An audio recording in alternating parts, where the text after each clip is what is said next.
Yo, it's good. It's your man 100 Grand Ross with The Rock Never Stops. Today I want to do a video about, can the Memphis Grizzlies repeat their success from last season? I'm going to dive into that in this video. If you enjoy it, please smash that like button for me, hit subscribe and the bell for notifications. I truly appreciate all the love and support, truly. To begin to try to answer this question, one of the first things that we're going to have to do is actually take a look at the success that the Memphis Grizzlies were able to have last season. Last season, the Memphis Grizzlies ended in the number 2 seed in the Western Conference. They had a win-loss record of 56 wins, only 26 losses, right? Ending the season on a 7-3 run, finishing above teams like the Golden State Warriors, the Dallas Mavericks, who both ended up in the Western Conference Finals, above the Memphis Grizzlies. Now, one of the things that I always think about is the context in which somebody was able to find success. And is it sustainable? Well, last season, if I'm honest, I feel like the Memphis Grizzlies caught a lot of people off guard. The year before, they finished at the bottom of the playoff standings. They made the playoffs, but they were at the bottom, right? I believe they got gentlemen swept by the Utah Jazz in the first round, but they were optimistic for this past season's success. But I don't think anybody foresaw a number 2 seed.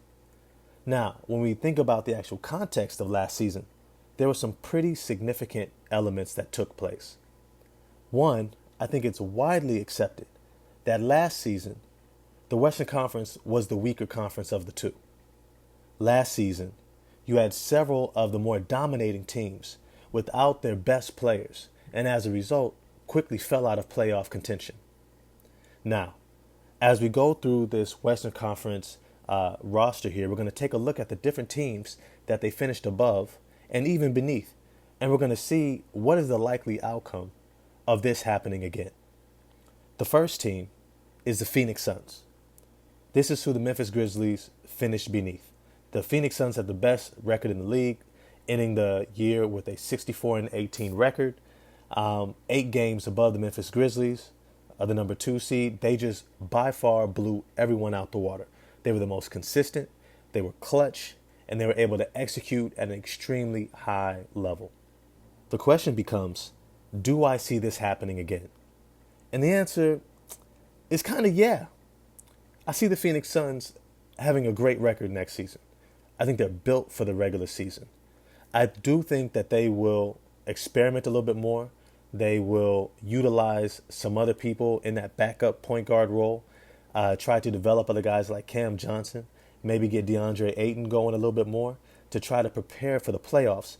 But I don't see them falling off in any context. And considering this major aspect that I'm going to be repeating over and over about the Memphis Grizzlies, is even though they're going to be starting the season with a healthy Dillon Brooks and a second-year Xavier Williams, I also think they're going to be hampered big time by not having Jaren Jackson Jr. for the first half of the season, right? And so when I look at what the Memphis Grizzlies are able to bring to the table, I have to ask myself, can that overcome what the Phoenix Suns will? And for me, even though I think it'll be close, I would have to say no. Now, Ja Morant coming off an MVP season, dealing with some injuries towards the back end of the year, he's probably going to be resting and recovering far more than trying to necessarily work on his game. Even though I'm sure he's going to work on some things, I think they're going to ask for him to kind of tone it back so that his body can get right for the next season. Now, when I look at the next team, the Golden State Warriors. The Golden State Warriors finished with a 53-29 record, 3 games behind the Memphis Grizzlies.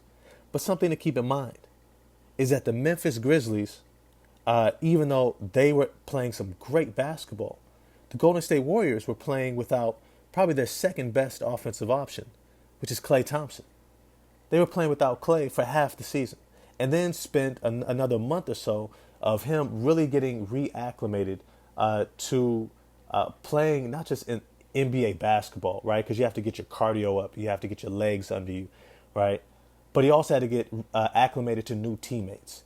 He had to get acclimated to the roles that guys were now playing, such as a Jordan Poole, right, who was kind of playing his role, which was this like flamethrower 3-point shooter who was able to take a lot of the pressure off of Stephen Curry, right? And so getting used to Gary Payton II, getting used to the rookies, right?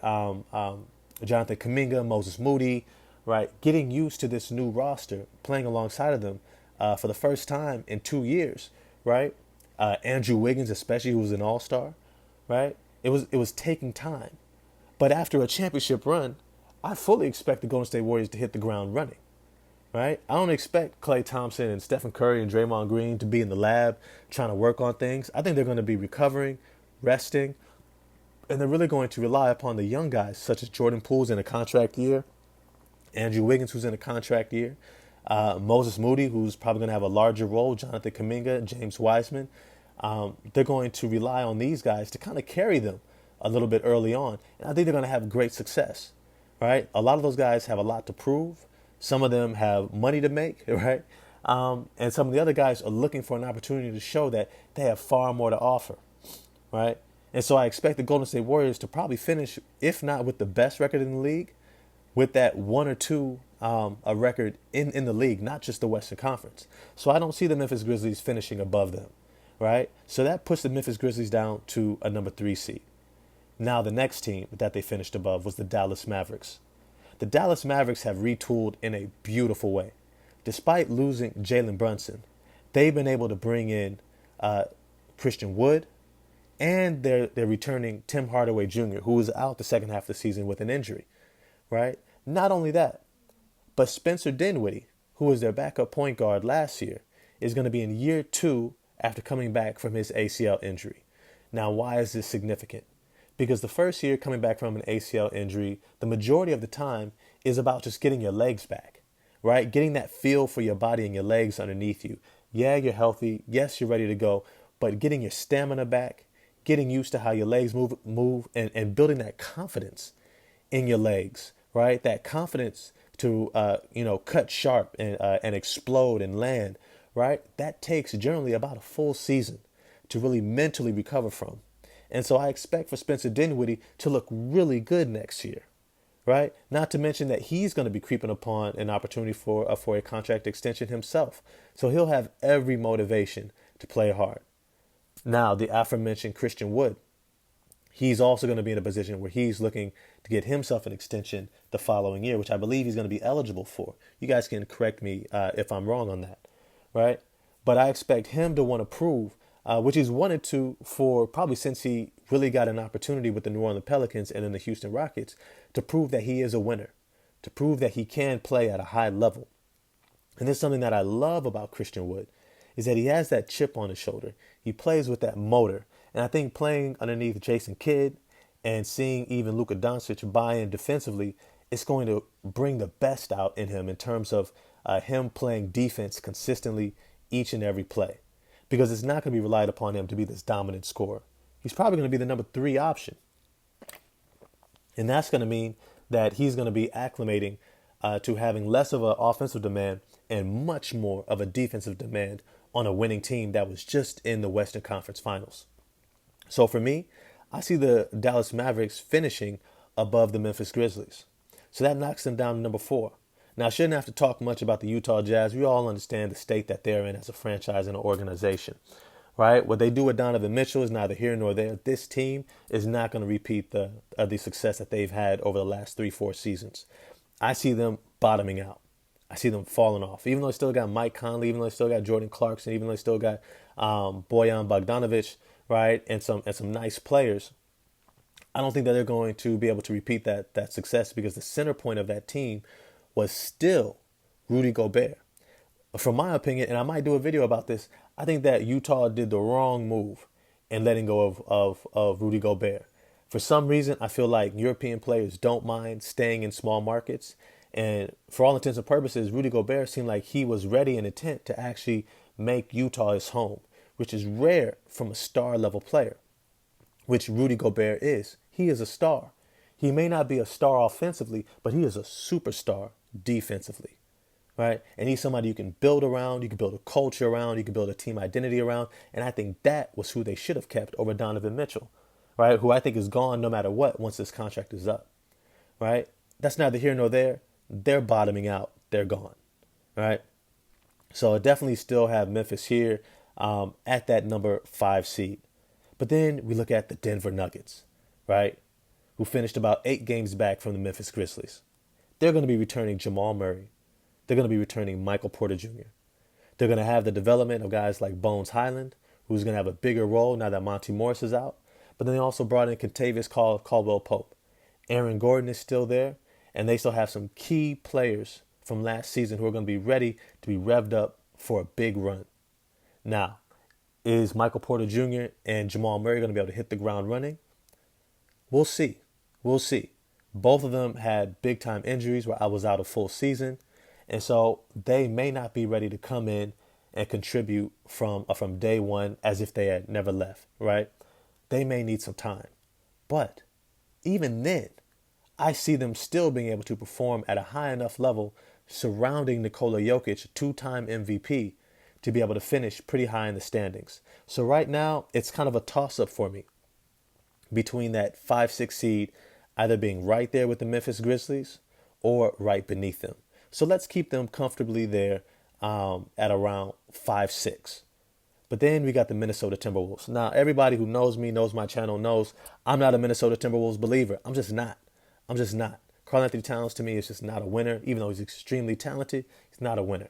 I think everybody's kind of banking on Anthony Edwards' development, but I still see some major holes defensively at the point of attack.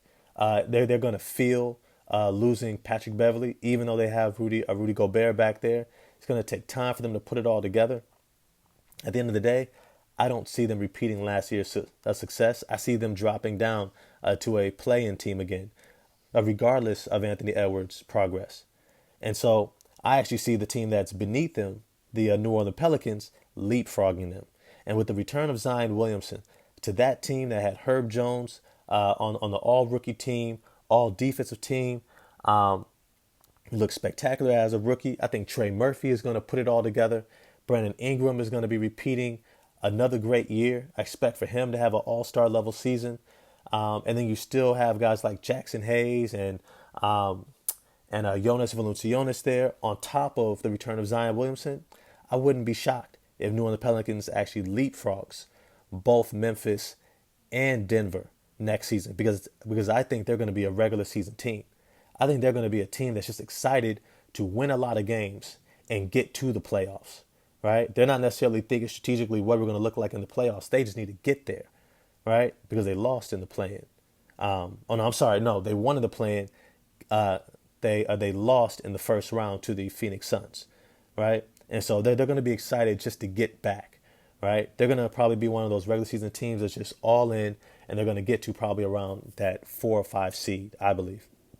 But then you have the team that even they finished above, which is the Los Angeles Clippers. Paul George, Kawhi Leonard are back. Now, this is a team that knows they're built for the playoffs. So I'm not expecting them to necessarily push really hard in the regular season. But regardless, with 2 All-NBA level performers, right, returning to this veteran cast and the great coaching under Tyronn Lue, I fully expect for them to be able to finish as a top 5 seed. So if I had to reshuffle, I have them finishing above the Memphis Grizzlies as well because they're starting the season healthy versus the Memphis Grizzlies. Now you also have the San Antonio Spurs. I think they're going to drop down. Losing DeJounte Murray, I think they're going to bottom out and try to get into the Victor Wembanyama sweepstakes. I do have the Los Angeles Lakers bouncing back, though. I don't know if they'll leapfrog Memphis, but they'll definitely be in the playoff hunt. Sacramento, Portland, both of them are going to be considerably better, right? Whether they can leapfrog Memphis, I'm not sure. But I would say this. Portland did beat Memphis in the second half of last season, running their offense around Anthony Simons and Josh Hart, right? Without Damian Lillard, they were able to beat Memphis in Memphis with a healthy Ja Morant, right, and Jaren Jackson Jr. Despite not having Dylan Brooks, I would have to say the plus of Damian Lillard coming back and the minus of Jaren Jackson Jr., I would actually put Portland above Memphis right now. And so I wouldn't be shocked if this ends up looking like Memphis is finishing as an 8-9 seed in the Western Conference next season, which may come as a shock for a lot of people. But I think losing Kyle Anderson is going to be a big blow because it's in conjunction with the loss of Jaren Jackson Jr. I think he would have been the perfect stopgap to kind of fill in. Right now, and I'm actually going to do a video about this later, they're going to have to figure that position out. And are guys ready to really step in and have a big year to be able to supplement the loss of Jaren Jackson Jr.'s defense, ability to stretch the floor, and take advantages of mismatches? So we'll see. As always, I want to hear from you. Let me know your thoughts in the comment section. Where do you think the Memphis Grizzlies are going to end up next season? Do you think that they're a play-in team, solidly in the playoffs? Let me know your thoughts. I'll definitely make sure that I respond in the comment section. But until then, definitely if you enjoyed the video, like, subscribe, hit the bell for notifications, and holler at me on Twitter at RockNeverStops2. That's the number 2. And I'll see y'all next time. Peace.